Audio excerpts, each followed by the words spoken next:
10 নম্বর file. আগের ফাইলের continuation. তৃতীয় অধ্যায়, পৃষ্ঠ সংখ্যা 95।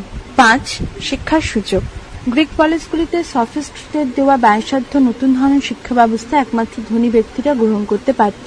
গরিবদের পক্ষে তা গ্রহণ করা সম্ভব ছিল না। ফলে শিক্ষিত ধনীরা অশিক্ষিত গরিবদের অবজ্ঞা করতে থাকে, যার ফলে পলিসের ঐক্য সংহতি বিনষ্ট হয়, যা গণতান্ত্রিক পলিসের ক্ষেত্রে খুব একটা সুখপ্রদ ছিল না, যার পরিণতিতে গ্রিক পলিসগুলির পতন অবশ্যম্ভাবী হয়ে ওঠে। পলিস সম্পর্কে ভ্রান্ত ধারণা। খ্রিস্টপূর্ব 5ম শতাব্দীর শেষ পর্যন্ত তাত্ত্বিকেরা দৃঢ় বিশ্বাস পোষণ করতেন যে অন্তত সম্ভাবনার দিক থেকে পলিসই শ্রেষ্ঠ প্রতিষ্ঠান। তাদের মতে ব্যাবিলন, পারস্য, ইজিপ্ট এই সবই রাষ্ট্র ছিল, কিন্তু প্রকৃত রাষ্ট্র ছিল না, কেননা সেগুলোতে সৎ জীবনের প্রাথমিক শর্ত পূরণ করা হয়নি। পলিসে সেই শর্ত আংশিক পূরণ করা হয়েছিল, সর্বাংশে পূরণ করা সম্ভব ছিল না, তাই করা যায়নি। তাই ধীরে কিন্তু অনিবার্যভাবে পলিসের অবনতি ঘটেছিল। 7. দার্শনিকদের মতাদর্শ অন্তর্নিহিত দ্বন্দ্ব। বস্তুত প্লেটো রাষ্ট্রের সর্বময় কর্তৃত্ব দার্শনিকদের হাতে অর্পণ করে পলিসকে পুনঃপ্রতিষ্ঠিত করতে চেয়েছিলেন। অনেকে পলিসের দুর্গতির জন্য ডেমস এবং ডিমার্কদের দায়ী করেছেন। বিগত শতাব্দীতে মনে করা হতো যে ঐক্যবদ্ধ জাতীয় রাষ্ট্র গঠনে ব্যর্থ হওয়ার জন্যই পলিসের পতন হয়েছিল। ফিনলে বলেছেন, প্রতিকারের জন্য প্রস্তাবিত বিভিন্ন ব্যবস্থার মধ্যে একটি মূলগত ঐক্য আছে। প্রস্তাবকগণ সকলেই পলিসকে ধ্বংস করে তাকে উদ্ধার করতে চেয়েছিলেন। তারা সম্প্রদায় ভিত্তিক স্বশাসিত রাষ্ট্রের পরিবর্তে অন্য কিছু স্থাপন করতে চেয়েছিলেন। তিনি বলেন, পলিস ছিল একটি অতি উজ্জ্বল ধারণা, কিন্তু এর জন্য যে বাস্তব এবং প্রাতিষ্ঠানিক অবস্থার প্রয়োজন ছিল তার একমাত্র সমাবেশ ঘটানো কখনো সম্ভব ছিল না। স্বল্পকালের জন্য এই অবস্থার কাছাকাছি যাওয়া সম্ভব ছিল মাত্র। তাই পলিসের একটি অতীত ছিল। ক্ষণস্থায়ী মুহূর্তে পলিসের সদস্যগণ তাদের চিন্তায় এবং কাজে যে শ্রেষ্ঠত্ব অর্জন করেছিল, মানুষের ইতিহাসে তার অনুরূপ দৃষ্টান্ত ছিল খুবই বিরল। প্রসঙ্গত পেরি অ্যান্ডারসনও বলেছেন যে পরবর্তী 1000 বছরের মধ্যে এই নাগরিক রাজনৈতিক সংগঠন ও সংস্কৃতির কোনো তুলনা মেলেনি। তিনি সঙ্গে সঙ্গে এও বলেছেন যে এই নাগরিক সংস্কৃতির পেছনে যোগ্য নাগরিক অর্থনীতি ছিল না। এই সংগঠন ও সংস্কৃতি একান্তভাবে কৃতদাস নির্ভর গ্রামীণ কৃষি অর্থনীতির উপর নির্ভর করত। তাই মার্ক্সীয় ঐতিহাসিকদের মতে পলিসের এই অন্তর্নিহিত দ্বন্দ্ব একে জীর্ণ করেছিল। সর্বশেষে বলা যায় যে পরবর্তীকালে পলিসগুলির সাবেকি নীতিবোধ ধূর্ত লোকজনের কার্যকলাপের ফলে দ্রুত পাল্টে যেতে থাকে। প্রসঙ্গত বলা যায় যে এথেন্সে এক ধরনের বক্তৃতাবাগী নেতার পৃষ্ঠ সংখ্যা 96। এথেন্সে এক ধরনের বক্তৃতাবাগী নেতার আবির্ভাব হওয়ায় হঠকারিতা এথেন্সকে ভুল পথে পরিচালিত করে। এথেন্সকে পরাজিত করার পর স্পার্টাও তার সাফল্য ধরে রাখতে পারেনি। থিবস কিছুকাল গ্রিক রাষ্ট্রগুলির মধ্যে প্রধান হয়ে উঠেছিল। শেষ পর্যন্ত ম্যাসেডোনিয়ার রাজা ফিলিপ খ্রিস্টপূর্ব 4র্থ শতাব্দীর মধ্যভাগে গ্রিস জয় করেন এবং কালক্রমে গ্রিস রোমান সাম্রাজ্যের অন্তর্ভুক্ত হয়। 3.2 রাজতন্ত্র, জনপদ থেকে মহাজনপদ। ভারতের উদাহরণ। একজন শাসকের শাসনকে রাজতন্ত্র বলা হয়। তিনি নির্বাচিত হতে পারেন, আবার রাজপদ বংশানুক্রমিক হতে পারে। একটি নির্দিষ্ট ভূখণ্ডে কোনো জনগোষ্ঠী দীর্ঘদিন ধরে বসবাস করলে জনপদ গড়ে ওঠে। আদি বৈদিক যুগের ভারতের 1800 অথবা 1500 থেকে 1000 খ্রিস্টপূর্বাব্দে আর্য জনগোষ্ঠীগুলি প্রধানত পশুপালক ছিল। এই কারণে তাদের পক্ষে কোনো নির্দিষ্ট ভূখণ্ডে দীর্ঘদিন ধরে বসবাস করা সম্ভবপর হয়নি, তাই তখন জনপদ গড়ে ওঠেনি। ঋগ্বেদের যুগে পরিবার ছিল পিতৃতান্ত্রিক। আর্যরা তখন ভরত, যদু, অনু, পুরু প্রভৃতি কয়েকটি গোষ্ঠীতে বিভক্ত ছিল। এই গোষ্ঠীগুলি পারস্পরিক সংঘর্ষে লিপ্ত হতো। ঋগ্বেদের 10 রাজার যুদ্ধ উপাখ্যানে তার পরিচয় পাওয়া যায়। পরবর্তী বৈদিক যুগের আনুমানিক 1000 থেকে 600 খ্রিস্টপূর্বাব্দ প্রথম দিকেও আর্যরা প্রধানত পশুপালক ছিল, তাই তখনও তারা স্থায়ীভাবে কোনো বিশেষ অঞ্চলে বসবাস শুরু করেনি। তবে পরবর্তী বৈদিক যুগের শেষ দিকে তারা কৃষিকর্মে মোটামুটি অভ্যস্ত হয় এবং পশুচারণের উপর তাদের নির্ভরতা কমে আসে। এই সময় জমির ওপর ব্যক্তিগত মালিকানা প্রসার এবং ব্যবসা বাণিজ্যের বিকাশ ঘটে। এইসব কারণে নির্দিষ্ট কোনো ভূখণ্ডে মানুষের বসবাসের আগ্রহ দেখা যায়। পরিণামে এক একটি অঞ্চল বা জনপদে রাজ্য বা রাষ্ট্র গড়ে ওঠে। নতুন রাজ্য সৃষ্টি। আগে যাদের গোষ্ঠীপতি বলা হতো তাদেরই মধ্যে থেকে কেউ কেউ হলেন নতুন রাষ্ট্রের রাজন বা রাজা। এই রাষ্ট্রগুলির মধ্যে উল্লেখযোগ্য হল কুরু, পাঞ্চাল, মৎস্য, মদ্র, গান্ধার, কেকয়, উশিনর, কৌশল, কাশী, বিদেহ প্রভৃতি। স্থানেশ্বর দিল্লি অঞ্চলে স্থাপিত হয় কুরু রাজ্য। ভরত ও পুরু জনগোষ্ঠীর লোকজন এখানে বাস করত। কয়েকটি রাজ্যের অবস্থা নিম্নরূপ। পাঞ্চাল রাজ্যটি ছিল বেরেলি ফারুখাবাদ অঞ্চলে। কুরু রাজ্যের দক্ষিণে মৎস্য রাজ্য অবস্থিত ছিল। মদ্র নামে ছিল দুটি রাজ্য, একটি কাশ্মীরে এবং অন্যটি পাঞ্জাবের শিয়ালকোট ও সন্নিকট অঞ্চলে। বর্তমান পেশোয়ার ও রাওয়ালপিন্ডি অঞ্চলে ছিল গান্ধার বা গান্ধার রাজ্য। কোশল রাজ্যের অবস্থান ছিল অযোধ্যা ও ফৈজাবাদ অঞ্চলে। বারাণসী অঞ্চলে পত্তন হয় কাশী রাজ্যের। উত্তরে বিহার তিরহত অঞ্চলে গড়ে ওঠে বিদহ রাজ্যটি। এই রাজ্যগুলি বৃহদাকার ছিল না, যদিও কোনো কোনো শাসক সম্রাট, বিরাট, স্বরাজ প্রভৃতি অভিধা গ্রহণ করতেন। রাজপদ রাজাদের দেবত্বের অধিকারী বলে মনে করা হতো। যুদ্ধ বিগ্রহের সাহায্যে তারা রাজ্য বিস্তারের চেষ্টা করতেন। সাধারণত রাজপদ বংশানুক্রমিক ছিল, কিন্তু নির্বাচনমূলক রাজতন্ত্রেরও উল্লেখ পাওয়া যায়। ক্ষমতা প্রদর্শনের জন্য রাজারা রাজস্বী ও অশ্বমেধ যজ্ঞ করতেন, কিন্তু তখনও রাজ ক্ষমতা নিরঙ্কুশ ছিল না। সভার সমিতি রাজার উপর নিয়ন্ত্রণ বজায় রাখত। অত্যাচারী রাজাকে প্রজারা পদচ্যুত করতে পারত। পৃষ্ঠ সংখ্যা 97।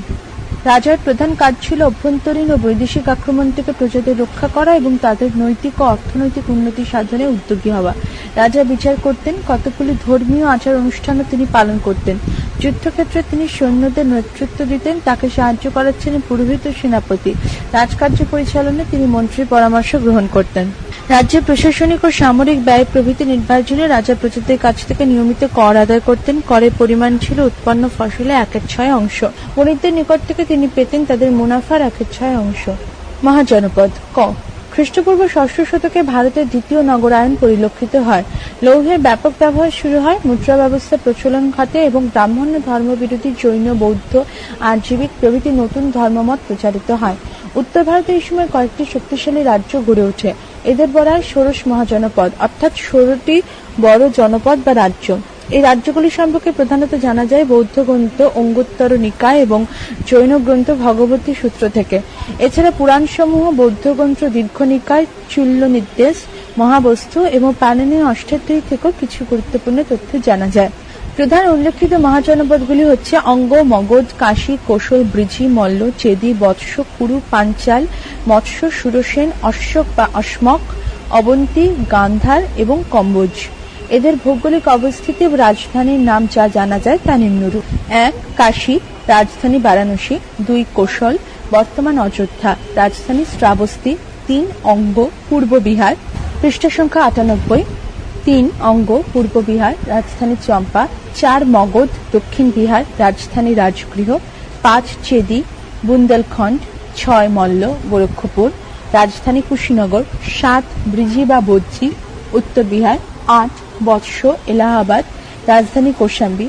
9. কুরু, দিল্লি, রাজধানী ইন্দ্রপ্রস্থ।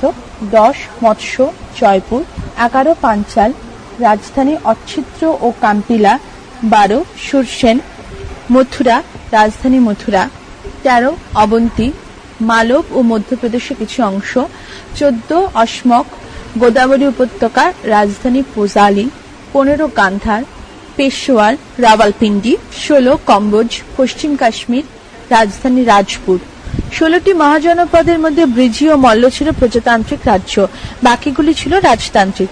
ব্রিজি ও মল্ল এবং গান্ধার ও কম্বোজ ছিল নিকটবর্তী। আবার কাশী, কোশল এবং মল্ল রাজ্য ছিল পরস্পরের প্রতিবেশী। ব্রিজি বা বজ্জি রাজ্য ছিল 8টি গোষ্ঠী নিয়ে গঠিত।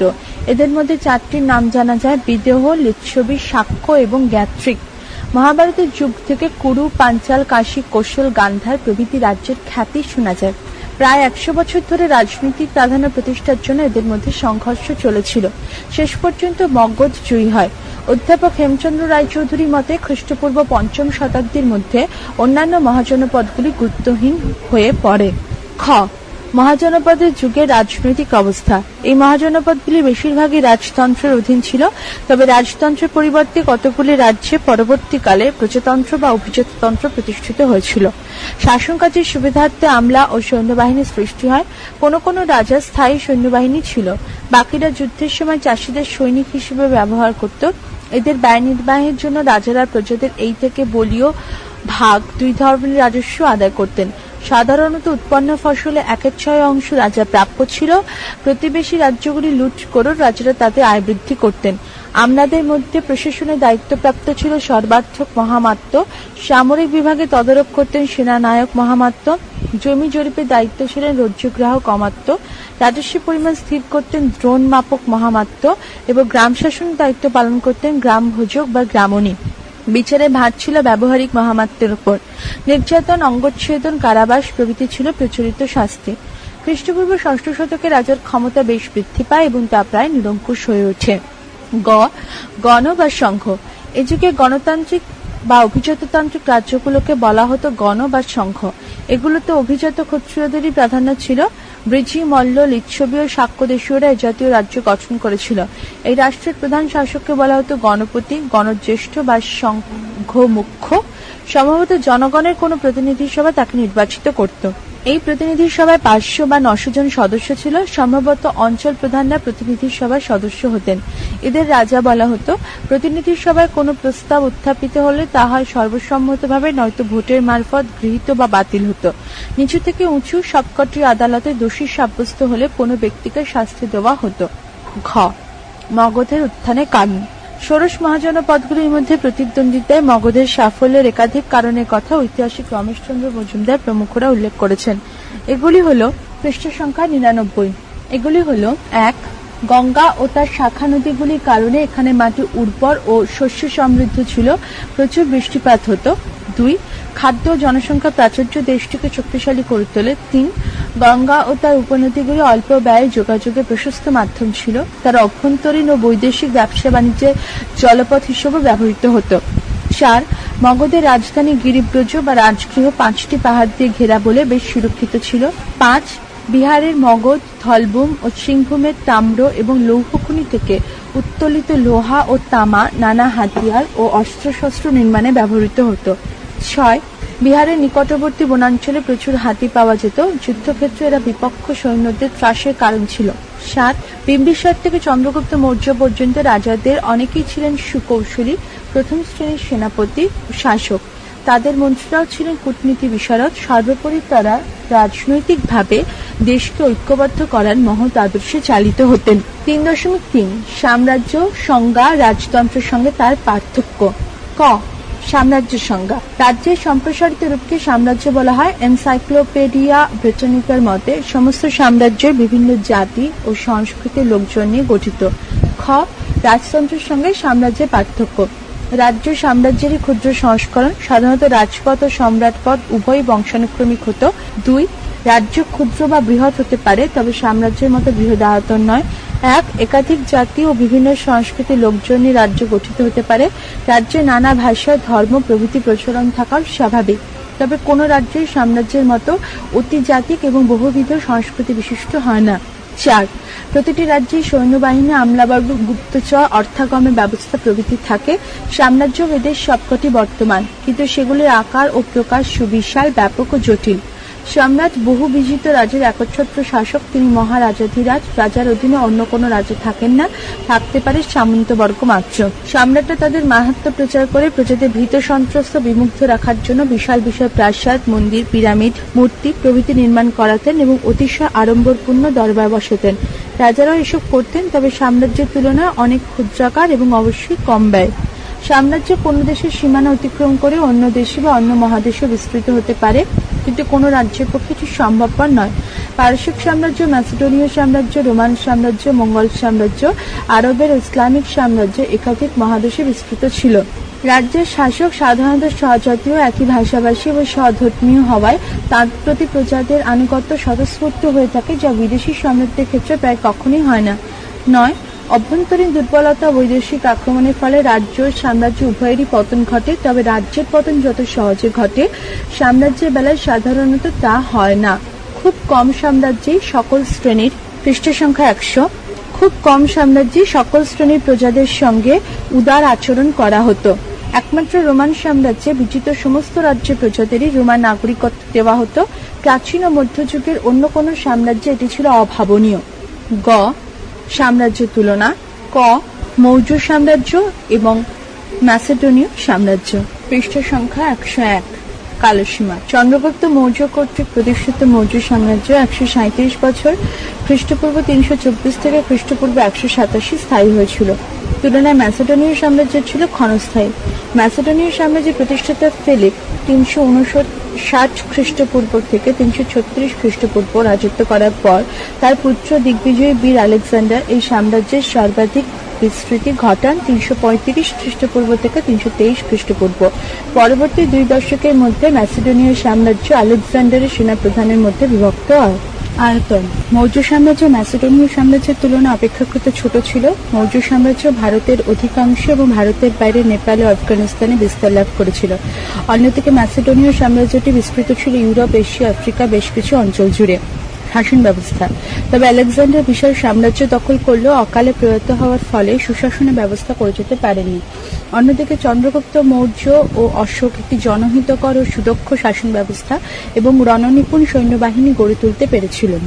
সভ্যতার প্রসার: আলেকজান্ডার বিজিত রাজ্যগুলিতে গ্রিসের সভ্যতা ও চিন্তাধারা ছড়িয়ে দিতে ওইসব রাজ্যে বেশ কিছু গ্রিক উপনিবেশ স্থাপন করেন। তার উদ্যোগে ওই সময় অঞ্চলে 70টি নগর নির্মিত হয়। গ্রিসের বহু লোক ওইসব উপনিবেশ ও শহরে স্থায়ীভাবে বসবাস করতে থাকে। আলেকজান্ডারের অভিযানের ফলে হেলেনিস্টিক সভ্যতার প্রসার ঘটে। জ্ঞান বিজ্ঞানের নানা শাখা এবং শিল্প ও স্থাপত্যের ক্ষেত্রে হেলেনিস্টিক সভ্যতার প্রভাব দীর্ঘকাল বজায় ছিল।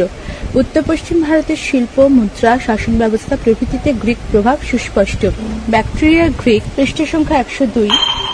ব্যাকট্রিয়ার গ্রিক উপনিবেশে আলেকজান্ডার কর্তৃক স্থাপিত কিছু শাসক উত্তর পশ্চিম ভারতের একাংশ দখল করে বেশ কিছুকাল ধরে সেখানে রাজত্ব করেছিলেন। শেষ পর্যন্ত এই গ্রিকরা ভারতীয়দের সঙ্গে মিলেমিশে একাকার হয়ে যায়।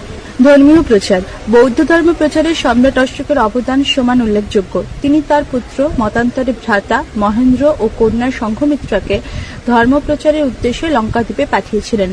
মধ্য এশিয়ায় বৌদ্ধ ধর্মের বার্তা পৌঁছে দেন সম্রাটের পুত্র কুনাল। ব্রহ্মদেশে অনুরূপ উদ্দেশ্যে গিয়েছিলেন সোন ও উত্তর নামে 2 ধর্ম প্রচারক। সিরিয়ার রাজা অ্যান্টিওকাস থিওস, মিশরের রাজা টলমি, ফিলাডেলফস, ম্যাসেডনের রাজা অ্যান্টিগোনাস, গোনাটাস প্রমুখ রাজসভা অশোক দূত পাঠিয়েছিলেন। ঐতিহাসিক H.G. ওয়েলস তাই বলেছেন, ভলগা থেকে জাপান পর্যন্ত সম্রাট অশোকের নাম এখনো সমাদৃত। শিল্প: মৌর্য শিল্পকলা নিজ বৈশিষ্ট্যে দৃষ্টি আকর্ষণ করে। অশোক স্তম্ভ ভারতের জাতীয় প্রতীক হিসেবে গৃহীত হয়েছে। অশোকের রাজত্বকালে নির্মিত সাঁচি স্তূপের সৌন্দর্য উল্লেখ করতে হয়। আলেকজান্ডারের নাম এরকম কোন শিল্পকর্মের সঙ্গে যুক্ত নয়। পারসিক প্রভাব: আলেকজান্ডার পারসিক জাঁকজমক, পোশাক পরিচ্ছদ, দরবারি কেতা প্রভৃতির দ্বারা প্রভাবিত হন। মৌর্য সম্রাটগণ পারসিক সাম্রাজ্যের আদর্শিক সাম্রাজ্য গড়ে তুলেছিলেন। চন্দ্রগুপ্তের প্রাসাদ, রাজধানী শহর এবং অশোকের স্তম্ভগুলিতে পারসিক স্থাপত্য ও ভাস্কর্যের প্রভাব অস্বীকার করা কঠিন। খ. রোমান সাম্রাজ্য এবং গুপ্ত সাম্রাজ্য। কালসীমা: সময়ের দিক দিয়ে গুপ্ত সাম্রাজ্যের তুলনায় রোম সাম্রাজ্যের স্থায়িত্ব ছিল অনেক বেশি। 31 খ্রিস্টপূর্বাব্দে জুলিয়াস সিজারের দত্তকপুত্র অক্টোভিয়ান সর্বপ্রথম রোমের সম্রাট ঘোষিত হন। পশ্চিম রোমান সাম্রাজ্যের পতন ঘটে 476 খ্রিস্টাব্দে। পূর্ব রোমান সাম্রাজ্যের কিয়দংশ অবশ্য 1453 খ্রিস্টাব্দ পর্যন্ত টিকা ছিল। 509 খ্রিস্টপূর্ব থেকে 31 খ্রিস্টপূর্ব পর্যন্ত রোম ছিল প্রজাতন্ত্রের অধীন। রোম সাম্রাজ্যের প্রায় সবটাই তখন রূপ নেয়। সাম্রাজ্যের বিস্তার: অক্টাভিয়ান যখন রোমের সিনেট কর্তৃক সম্রাট বলে ঘোষিত হন, তখনই রোমান সাম্রাজ্য 3টি মহাদেশ ইউরোপ, এশিয়া ও উত্তর আফ্রিকার বিশাল অংশ জুড়ে বিস্তৃত। সম্রাট টারজানের আমলে 98 থেকে 107 খ্রিস্টাব্দ রোমান সাম্রাজ্য উত্তরে ব্রিটেন ও কৃষ্ণসাগর থেকে দক্ষিণে আফ্রিকার সাহারা মরুভূমি, পশ্চিমে গলদেশ ও স্পেন থেকে পূর্বে মেসোপটেমিয়ার টাইগ্রিস নদীর তীর পর্যন্ত বিস্তৃত ছিল। অন্যদিকে গুপ্ত সাম্রাজ্যের প্রতিষ্ঠা ঘটে 320 খ্রিস্টাব্দে। এই সাম্রাজ্যের পৃষ্ঠ সংখ্যা 103। এই সাম্রাজ্যের প্রতিষ্ঠাতা ছিলেন শ্রীগুপ্ত। তিনি উত্তর ভারতের একটি ক্ষুদ্র রাজ্যের শাসক ছিলেন। গুপ্ত সাম্রাজ্যের বিস্তারের সূচনা তার সুযোগ্য পুত্র সমুদ্রগুপ্ত এবং পৌত্র দ্বিতীয় চন্দ্রগুপ্তের সময় থেকে। স্কন্দগুপ্তের মৃত্যুর পর 467 থেকে 468 খ্রিস্টাব্দ গুপ্ত সাম্রাজ্যের অবক্ষয় দেখা দেয়। খ্রিস্টীয় 6ষ্ঠ শতকের শেষ দিকে গুপ্ত সাম্রাজ্যের অবসান ঘটে। সীমানা: গুপ্ত সাম্রাজ্য উত্তরে হিমালয় থেকে দক্ষিণ ভারতের পূর্ব উপকূল এবং পূর্বে বাংলা, অসম ও ওড়িশা থেকে পশ্চিমে গুজরাট পর্যন্ত বিস্তৃত ছিল। কারো কারো মতে উত্তর পশ্চিমে এটি আফগানিস্তান পর্যন্ত বিস্তার লাভ করেছিল। আকারের দিক থেকে বিচার করলে গুপ্ত সাম্রাজ্যের তুলনায় রোমান সাম্রাজ্য ছিল ঢের বেশি বিস্তৃত।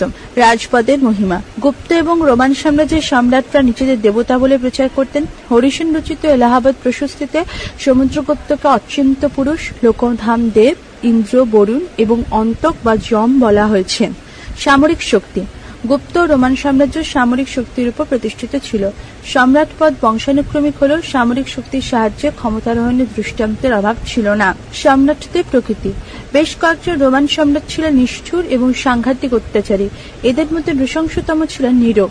খ্রিস্টাব্দ 54 থেকে 68 পর্যন্ত তিনি ক্ষমতায় ছিলেন। এর সম্পর্কে বলা হয়েছে, রোম যখন আগুনে জ্বলছিল তিনি তখন বেহালা বাজাচ্ছিলেন।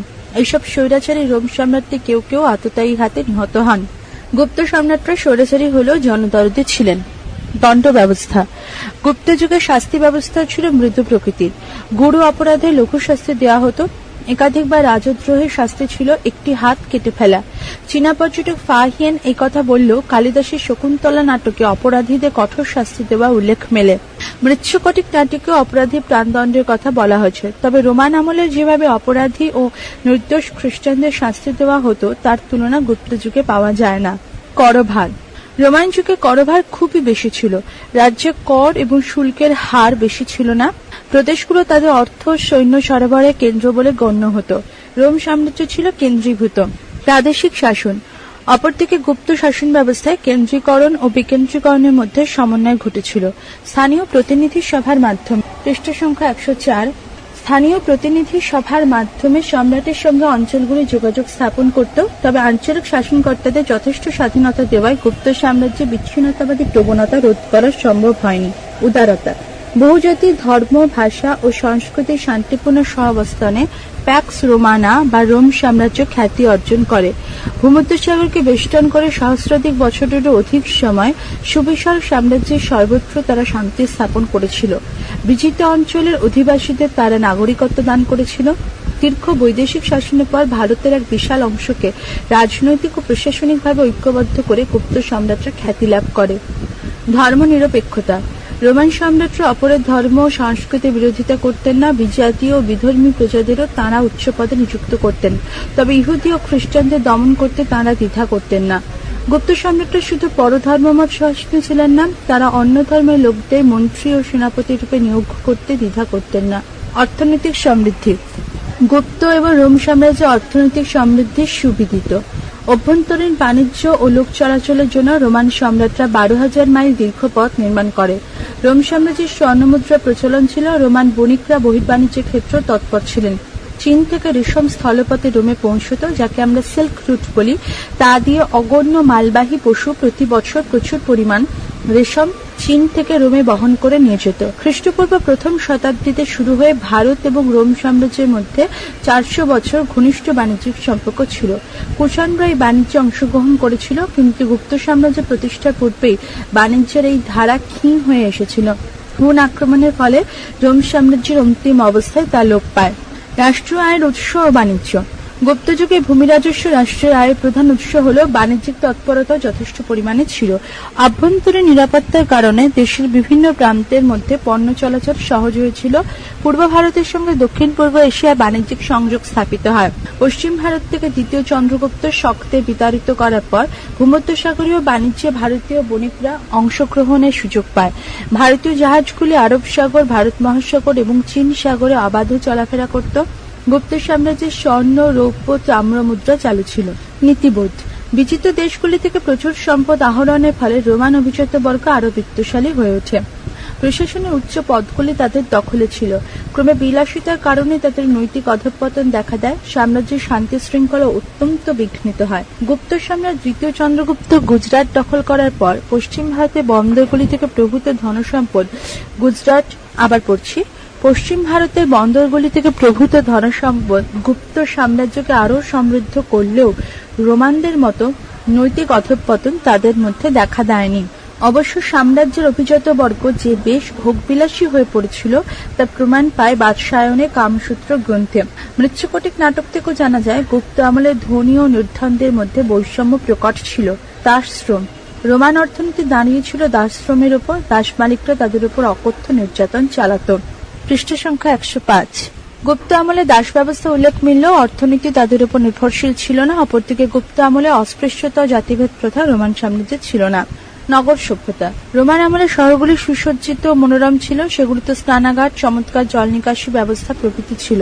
সাম্রাজ্যের রাজধানী রোম অসংখ্য অট্টালিকা, মন্দির, সভাগৃহ, প্রেক্ষাগৃহ, মূর্তি, শিল্পবস্তু প্রভৃতি দ্বারা সুশোভিত ছিল। ফাহিয়েনে বিবরণ। ফাহিয়েনে বর্ণনা থেকে জানা যায়, গুপ্ত যুগে গঙ্গা নদী পার্শ্ববর্তী 2 তীর জুড়ে বহু মনোরম শহর ছিল, যেমন উজ্জয়িনী। তবে বৌদ্ধ ধর্ম বিস্তারে একদা গুরুত্বপূর্ণ কেন্দ্রগুলি যেমন কপিলাবস্তু, শ্রাবস্তী বা রাজগৃহ তখন ধ্বংসস্তূপে পরিণত হয়েছিল। সাংস্কৃতিক অবদান। সাংস্কৃতিক ক্ষেত্রে গুপ্ত ও রোমান সাম্রাজ্যের অবদান উল্লেখযোগ্য। রোম সাম্রাজ্যের সাহিত্য। রোমান সাহিত্যের মধ্যে উল্লেখযোগ্য হল জুলিয়াস সিজারের গ্যালিক ওয়ার্স ও কমেন্টারিজ, সিসেরো, সেরেসা প্রমুখের গ্রন্থ, ভার্জিল, হরাস এবং অভিডের কাব্য সাহিত্য, সম্রাট মার্কাস অরেলিয়াসের মেডিটেশনস, লুসাটিয়াসের ডি রিয়ান নাচুরা, লিভি ও ট্যাক্টিসার প্রণীত ইতিহাস গ্রন্থ, কুইন্টিলান রচিত শিক্ষা বিষয়ক গ্রন্থ প্রভৃতি। দর্শনশাস্ত্রে রোমানরা গ্রিকদের পদাঙ্ক অনুসরণ করে কেউ স্টোইসিজম, কেউ বা এপিকিউরিয়ানিজমের অনুরাগী ছিল। রোমান আমলে লাতিন ভাষা ও সাহিত্যে প্রশংসনীয় উন্নতি ঘটে। বিজ্ঞান। বিজ্ঞান বিষয়ক গ্রন্থগুলির মধ্যে প্লিনির ন্যাচুরালিস হিস্টোরিয়া, ঐতিহাসিক ও ভূগোল বিশেষজ্ঞ স্ট্রাবোর গ্রন্থ, টলেমির জ্যোতির্বিদ্যা বিষয়ক গ্রন্থ, আরবি অনুবাদে যার নাম আলমন্ডজেস্ট বিশেষ উল্লেখযোগ্য। চিকিৎসাবিদ্যা। রোমান সাম্রাজ্যের শ্রেষ্ঠ চিকিৎসক ছিলেন গালেন। তিনি চিকিৎসাবিদ্যা সম্পর্কে 500টিরও বেশি গ্রন্থ রচনা করেন, তবে তার অনেকগুলি পাওয়া যায়নি। রোমান আমলে শল্য চিকিৎসারও উন্নতি ঘটে। স্থাপত্য। গ্রিকদের দৃষ্টান্ত অনুসরণ করে রোমানরা জনগণের ব্যবহার্য বিভিন্ন অট্টালিকা নির্মাণে প্রশংসনীয় দক্ষতা দেখায়। তারা স্তম্ভ, খিলান ও গম্বুজ তৈরিতে পারদর্শী ছিল। রোমের একটি মন্দিরে ব্যাস ছিল 142 ফুট। রোমের স্টেডিয়াম বা কলোসিয়ামে 50,000 দর্শক বসতে পারত। আইন। রোমান আইনসমূহ জগতে সুপরিচিত। এগুলিতে বিদেশীদের অধিকারসমূহ বর্ণিত আছে। অনেক সময় বিচারকদের রায়, পৃষ্ঠা সংখ্যা 106। অনেক সময় বিচারকদের রায় থেকে নতুন আইন জন্ম নিত। রোমান আইন অভিযুক্তকে আত্মপক্ষ সমর্থনের সুযোগ দেয়। আদালতে কাউকে অপরাধী বলে ঘোষণা না করা পর্যন্ত দণ্ডাদেশ জারি হতো না। আইনের চোখে ধনী নির্ধন, সম্ভ্রান্ত অসম্ভ্রান্ত, শিক্ষিত অশিক্ষিত সকলেই সমান ছিল। গুপ্ত যুগের সাহিত্য। গুপ্ত যুগে সংস্কৃত ভাষা ও সাহিত্যে অভূতপূর্ব উন্নতি ঘটে। গুপ্ত সম্রাটরা কেবল সাহিত্য পৃষ্ঠপোষক ছিলেন না, তাদের মধ্যে অনেকে কবি ও সুপণ্ডিত হিসেবে খ্যাত। সমুদ্রগুপ্ত কবিরাজ উপাধি গ্রহণ করেছিলেন। তার সভাকবি হরিসেন রচনা করেছিলেন এলাহাবাদ প্রশস্তি। এতে সমুদ্রগুপ্তের দিগ্বিজয় বর্ণনা করা হয়েছে। গুপ্ত যুগের সমস্ত লিপি ও অনুশাসন সংস্কৃত ভাষায় রচিত। এই সময় পুরাণ, রামায়ণ ও মহাভারত নতুন করে লেখা হয়। এই যুগে বেশ কয়েকটি ধর্মশাস্ত্র ও স্মৃতিগ্রন্থ এবং সে সম্পর্কে টিকা প্রণীত হয়। বসুবন্ধু রচনা করেন বৌদ্ধ দর্শন গ্রন্থ। গুপ্ত যুগের সর্বশ্রেষ্ঠ কবি ও নাট্যকার ছিলেন দ্বিতীয় চন্দ্রগুপ্তের সভাকবি কালিদাস। তার বিখ্যাত কাব্যগ্রন্থগুলি হল কুমার সম্ভবম, মেঘদূতম, রঘুবংশম এবং ঋতুসংহারম। তার সুবিখ্যাত নাটকগুলি হল অভিজ্ঞানম শকুন্তলম, মালবিকাগ্নিমিত্রম এবং বিক্রমোর্বশীয়ম। খ্রিস্টীয় 6ষ্ঠ শতকে কবি ভারবীর বিখ্যাত কাব্যগ্রন্থ হল কিরাতার্জুনীয়ম। এই সময় বর্তমান ছিলেন নাট্যকার বিশাখা দত্ত। তার বিখ্যাত নাটকগুলি হল মুদ্রা রাক্ষসম ও দেবী চন্দ্রগুপ্তম। গুপ্ত যুগে দণ্ডী গদ্যে রচনা করেন দর্শকুমার রচিত ও কাব্য দর্শন। পরবর্তী অংশ পরবর্তী ফাইলে।